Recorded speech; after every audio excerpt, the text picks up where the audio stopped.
காஞ்சிபுரம் மாவட்டம் மானாமதி அரசு ஆரம்ப சுகாதார நிலையத்தில் பிரசவத்திற்காக அனுமதிக்கப்பட்ட தாயும் பிறந்த பச்சிளம் குழந்தையும் உயிரிழந்துள்ளனர்.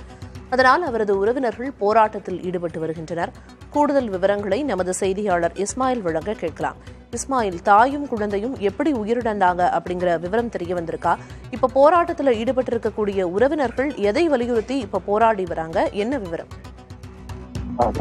காஞ்சிபுரம் மாவட்டம் உச்சமூர் அடுத்த இருக்கக்கூடியதுதான் இந்த மானாமதி. இந்த மானாமதியில அரசு ஆரம்ப சுகாதார நிலையம் செயல்பட்டு வருகிறது. கடந்த ஓராண்டுகளுக்கு முன்புதான் சத்யா ரகோத்தமன் என்கிறவர்களுக்கு திருமணம் முடிந்தது. இந்த அரசு ஆரம்ப சுகாதார நிலையத்துலதான் இவங்க அந்த தாயை தினம் தினம் கொண்டு பரிசோதனைக்கு கொண்டு வருவாங்க.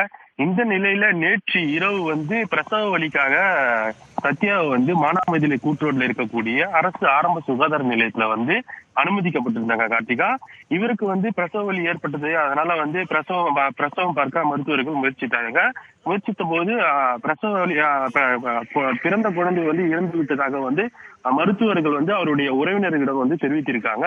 இந்த நிலையில சத்யாவுக்கு ரத்தப்போக்கு அதிகமா இருக்கிறதுனால இங்க அதுக்குண்டான பெசிலிட்டி எல்லாம் இந்த மானாமதி அரசு ஆரம்ப சுகாதார நிலையத்துல இல்ல. செங்கல்பட்டு அருகே இருக்கக்கூடிய செங்கல்பட்டு மாவட்டம் அரசு ஹாஸ்பிட்டலுக்கு அங்க அனுப்புறோம் அப்படின்னு சொல்லிட்டு ஆம்புலன்ஸ் மூலியம் சத்யாவை கொண்டு சொல்றாங்க. இதனால கொண்டு செல்லும் வழியிலேயே சத்யா இறந்து விட்டதாக கூறி அங்க பரிசோதனை செய்த செங்கல்பட்டு மருத்துவமனையில பரிசோதனை செய்த மருத்துவர்கள் கூறியிருக்கிறார்கள். இதனால ஏற்கனவே குழந்தையும் இறந்து விட்டது, தாயும் இறந்து விட்டது. இதனால உறவினர்கள் இன்று காலை இந்த குழந்தை இறந்து போன குழந்தை மானாமதி அரசு ஆரம்ப சுகாதார நிலையத்திலிருந்து பிரேத பரிசோதனைக்காக செங்கல்பட்டு மருத்துவமனைக்கு கொண்டு செல்வதற்கு மருத்துவர் குழுவினர் முயற்சித்தாங்க. அந்த ஆம்புலன்ஸை வழிமறைத்து உறவினர்கள் சாலை மறியல் போராட்டத்தில் ஈடுபட்டு வருகிறார்கள். இவர்களுடைய கோரிக்கை என்னன்னா, அந்த தாய் ஏற்கனவே இந்த ஆரம்ப சுகாதார நிலையத்திலேயே இறந்து விட்டதாக கூறிதான் இந்த சாலை மறியல் போராட்டத்தை முன்னெடுத்து நடத்தி வராங்க. கார்த்திகா, தற்போதைய விவரங்களை வழங்கியதற்கு நன்றி இஸ்மாயில்.